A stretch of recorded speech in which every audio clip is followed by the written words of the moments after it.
आपका एजुकेटर अमित गौड़। और last time के जो लेक्चर था उसमें कुछ बच्चों को काफ़ी प्रॉब्लम हो रही थी, उन्हें बोर्ड पे दिखाई नहीं दे रहा था। तो मैंने सोचा क्यों ना उसी लेक्चर को दोबारा से रिकॉर्ड किया जाए, इसलिए हमने उसी टॉपिक को दोबारा से लिया है इसमें। ठीक है, चलिए आगे बढ़ते हैं। टॉपिक क्या है हमारा? सबसे पहला चैप्टर जो आपका बायोलॉजी का है 9th क्लास का, the fundamental unit of life.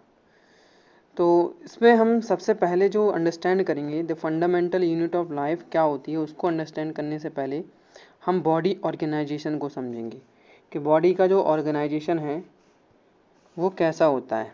ठीक है, तो यहाँ पर हम सबसे पहले देख रहे हैं कि यहाँ पर लिखा हुआ है एटम्स। जब आप केमिस्ट्री में पढ़ेंगे तो एटम क्या होता है? सबसे स्मॉलेस्ट पार्टिकल है इस दुनिया का, सबसे छोटा पार्टिकल। ठीक है, इस दुनिया में अगर सबसे छोटा कोई पार्टिकल है तो वो एटम है। आप केमिस्ट्री में उसको बेहतर ढंग से अंडरस्टैंड करेंगे। ठीक है, आगे चलते हैं। ये इन एटम से ही मिलकर आगे चल के क्या बनता है? मॉलिक्यूल्स बनते हैं। ठीक है, उसके बाद मॉलिक्यूल से फिर सेलुलर लेवल आता है, यानी ये मॉलिक्यूल्स पहले एटम होता है यानी केमिस्ट्री लेवल पर, फिर उसके बाद मॉलिक्यूल्स बनते हैं। जैसे यहाँ पर मॉलिक्यूल का एग्जांपल दिया है वो डीएनए, और डीएनए एक लिविंग ऑर्गेनिज्म का पार्ट होता है या लिविंग ऑब्जेक्ट का पार्ट होता है। ठीक है, अब यही जो जितने भी मॉलिक्यूल्स हैं अलग अलग प्रकार के, हमारी बॉडी में कई प्रकार के मॉलिक्यूल्स होते हैं अलग अलग तरह के, वो सभी मॉलिक्यूल्स आपस में मिलकर फिर क्या बनाते हैं? सेलुलर लेवल या सेल को कंस्ट्रक्ट करते हैं। ठीक है, यहाँ से शुरुआत होती है लिविंग यूनिट की, यानी जो लिविंग ऑर्गेनिजम्स की जो यूनिट होती है उसका स्टार्ट यहाँ से होता है। फिर एक ही प्रकार की बहुत सारी सेल्स मिलकर के एक जो ग्रुप बनाती हैं और एक साथ मिलकर एक ही फंक्शन को परफॉर्म करती हैं, उसको कहते हैं फिर हम टिश्यू। ठीक है, तो यहाँ पर सेल के बाद सेल से मिलकर क्या बनता है? टिश्यू बनता है। उसके बाद बात आती है टिश्यू के बाद ऑर्गन लेवल की। यही टिश्यूज, ठीक है, एक पर्टिकुलर टाइप के, एक स्पेसिफिक टाइप के टिश्यूज एक साथ कंबाइन होकर के, एक साथ मिल करके एक स्ट्रक्चर फॉर्म करते हैं जिसे हम ऑर्गन बोलते हैं। ठीक है, उसमें सभी टिश्यूज सभी सेल्स एक साथ मिलकर एक ही फंक्शन को परफॉर्म करेंगे। और यहाँ पर ऑर्गन जैसे आपका हार्ट हो गया, आपके इंटेस्टाइन हो गए, आपके लंग्स हो गए, लिवर हो गया, मैनी अदर, आपकी बॉडी में बहुत सारे अलग अलग प्रकार के ऑर्गन्स होते हैं। ठीक है, उसके बाद अगला जो लेवल आता है वो होता है सिस्टम लेवल, यानी ऑर्गन सिस्टम लेवल। यहाँ पर क्या होता है? कई ऑर्गन्स, मतलब बहुत सारे ऑर्गन्स एक साथ मिलकर एक सिस्टम बनाते हैं, बट वास्तव में जो रियलिटी में जो उनकी प्रोसेस है या जो फंक्शंस है उनके, वो सभी एक साथ मिलकर एक ही प्रोसेस को परफॉर्म करने के लिए फंक्शंस कर रहे होते हैं। ठीक है, जैसे फॉर एग्जांपल के लिए डाइजेस्टिव सिस्टम की बात करें यहाँ पर। ठीक है, डाइजेस्टिव सिस्टम के अंदर आपके बहुत सारे ऑर्गन्स होते हैं, जैसे लिवर होता है, इंटेस्टाइन होती है। ठीक है, इसके अलावा आपका स्टमक होता है, ईसोफेगस होता है, माउथ होता है, ये सभी ऑर्गन्स हैं। बट जो इन सब का जो फंक्शन है एक साथ मिलकर जो प्रोसेस को इन सबको मिलकर करना है वो क्या है? डाइजेशन है। ठीक है, मतलब सभी मिलकर के एक ही प्रोसेस को परफॉर्म कराएंगे या एक ही प्रोसेस को परफॉर्म करने के लिए वर्क करेंगे। कौन सी प्रोसेस? डाइजेशन। ठीक है, तो इस तरह से अब बहुत सारे अलग अलग सिस्टम्स जब एक साथ मिल जाते हैं तो फिर एक बॉडी, कंप्लीट बॉडी बन जाती है। तो इस तरह से हमने समझा केमिस्ट्री लेवल पर एटम्स एंड मॉलिक्यूल्स और ये मॉलिक्यूल्स मिलकर के फिर सेल बनाते हैं और यहाँ से लिविंग यूनिट की स्टार्टिंग हो जाती है।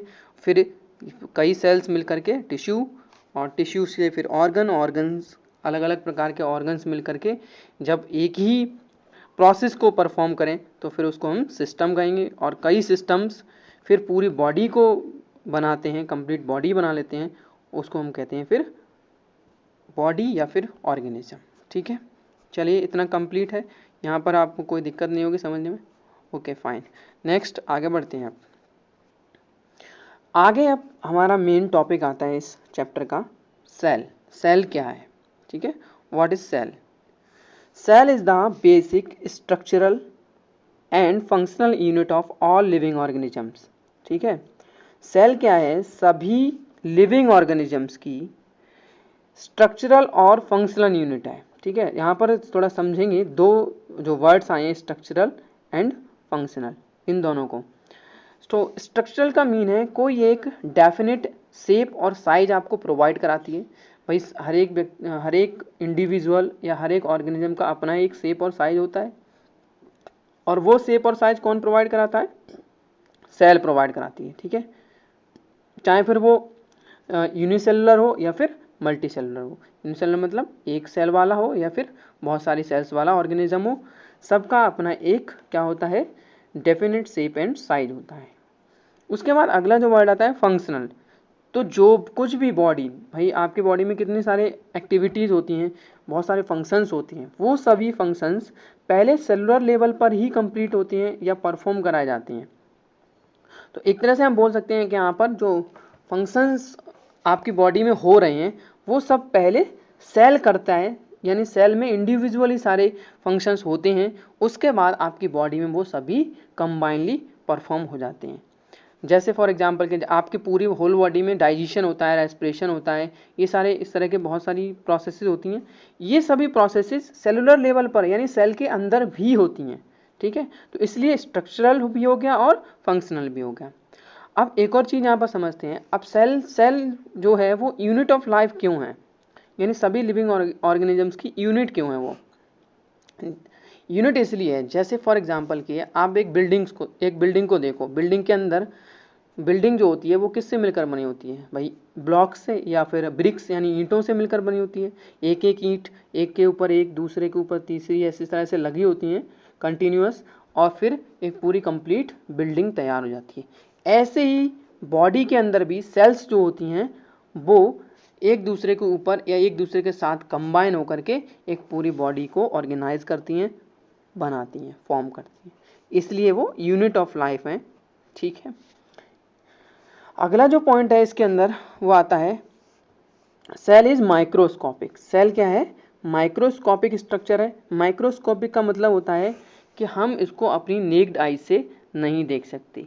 ठीक है, नेक्ड आइज का मतलब होता है कि ऐसी आइज जिन पर कोई अदर एपरेटस का यूज ना किया गया हो, यानी किसी लेंस का, किसी स्पेक्स का, किसी चश्मे का इस्तेमाल ना किया गया हो, तो ऐसी आइज को हम नेक्ड आइज कहते हैं। यानी नॉर्मल आइज वो नेक्ड आइज कहलाएंगी। ठीक है, ये ऐसा नहीं है कि नेक्ड आइज का मतलब ये कपड़े पहनती हैं तो कपड़े उतार दिए तो नेक्ड हो गए, ऐसा नहीं होता है।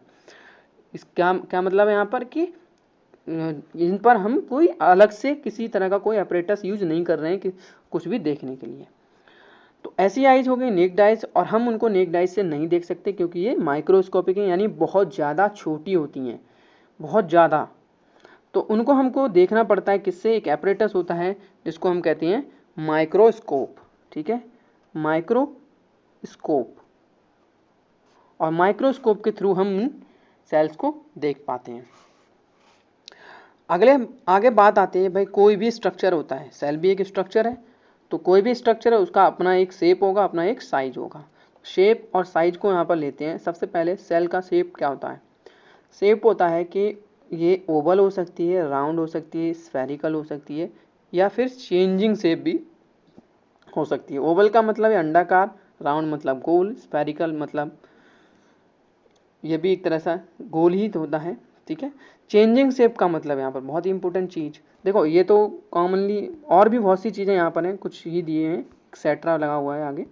ओवल, रॉड शेप्ड, कई तरह की होती हैं। ठीक है, चेंजिंग शेप पर ज़्यादा थोड़ा सा ध्यान दें। यहाँ पर चेंजिंग शेप का मतलब है ऐसी सेल्स जो जिनका शेप लगातार continuously time to time change होता रहता हो, तो ऐसी भी सेल्स होती हैं। और ऐसी सेल कौन होती है?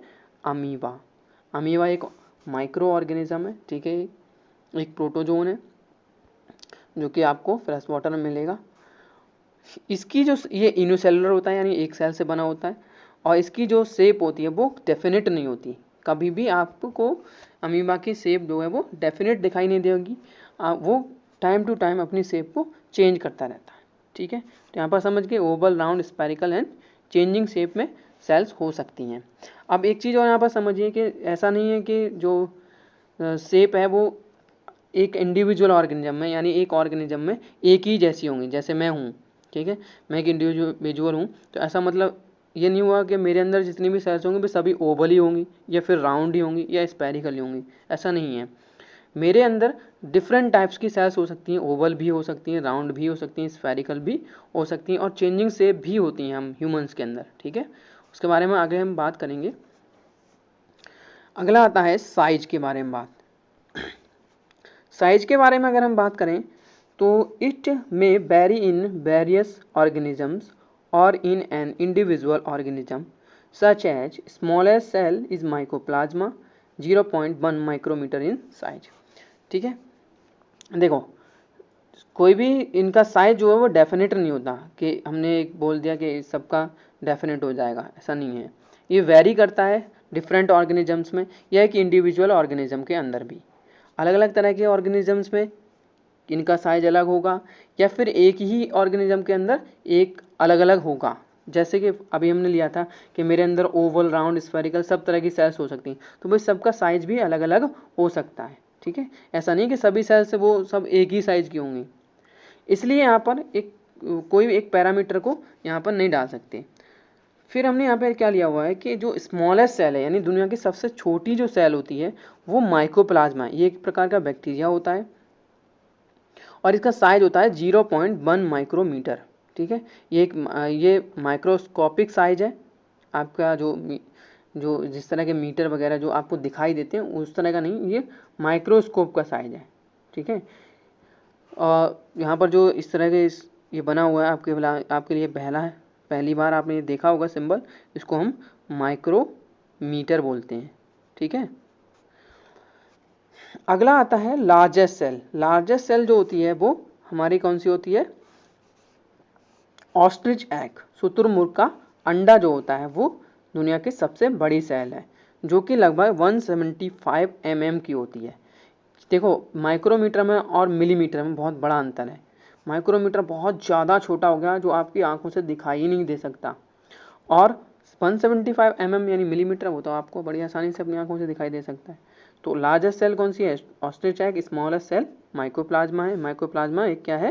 बैक्टीरिया है। आपको ध्यान रखनी है सारी चीज़ें, जो चीज़ें यहाँ नहीं लिखी वो आप अपनी नोटबुक पर पॉइंट आउट करते जाइए, ठीक है। अगला आता है smallest cell in human body. अब ह्यूमन बॉडी की बात करें तो ह्यूमन बॉडी में स्मॉलेस्ट सेल कौन सी होती है? तो मेल स्पर्म, मेल का जो स्पर्म सेल यानी उसकी जो रिप्रोडक्टिव सेल होती है स्पर्म, वो सबसे छोटी सेल होती है ह्यूमंस के अंदर और उसका साइज लगभग 50 माइक्रोमीटर होता है, ठीक है। उसके बाद बात आती है largest cell in human body. Human body में लार्जेस्ट सेल कौन सी है यानी सबसे बड़ी सेल कौन सी है? तो वो है फीमेल ओवम, यानी फीमेल्स के अंदर जो ओवम होता है उनका यानी फीमेल की रिप्रोडक्टिव सेल को ओवम बोलते हैं और इसका साइज 0.15 टू 0.2 मिलीमीटर तक हो सकता है, ठीक है। वो माइक्रोमीटर है, यहाँ मिलीमीटर है, कंफ्यूज मत होइएगा, ध्यान से चीज़ों को देखिए और समझिए और नोट डाउन भी कीजिएगा। उसके बाद आता है longest cell in human body, neuron cell, about 1 metre long. Longest cell की बात हो रही है, लार्जेस्ट की नहीं। बच्चे बहुत ज़्यादा कंफ्यूज होते हैं कि जो न्यूरॉन सेल होती है वो लार्जेस्ट नहीं, लॉन्गेस्ट होती है वो, और उसका साइज लगभग 1 मीटर तक हो सकता है, ठीक है। तो यहाँ पर हमने पहले सेल को देखा, उसकी डेफिनेशन, फिर शेप और साइज को देखा। अब आगे हम चलते हैं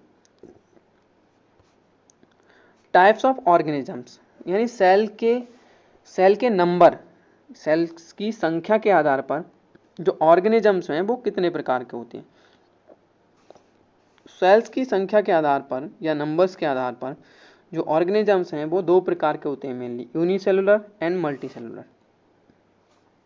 यूनिसेलुलर ऐसे ऑर्गेनिज्म जो सिंगल सेल से बने होते हैं, मल्टीसेलुलर ऐसे ऑर्गेनिज्म जो मैनी सेल से यानी बहुत सारी सेल से मिलकर बने होती हैं।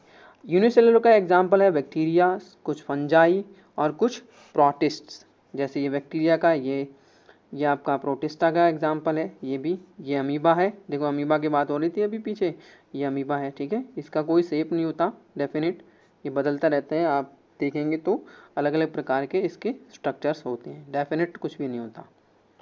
ये उगलीना है।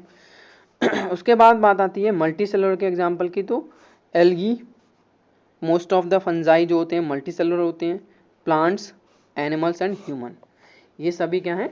मल्टी सेलुलर है। ठीक है, तो दो तरह के ऑर्गेनिज्म हुए नंबर ऑफ सेल्स के आधार पर, बेस पर, कि यूनिसेलुलर और मल्टी सेलुलर। ठीक है, चलिए आगे बढ़ते हैं।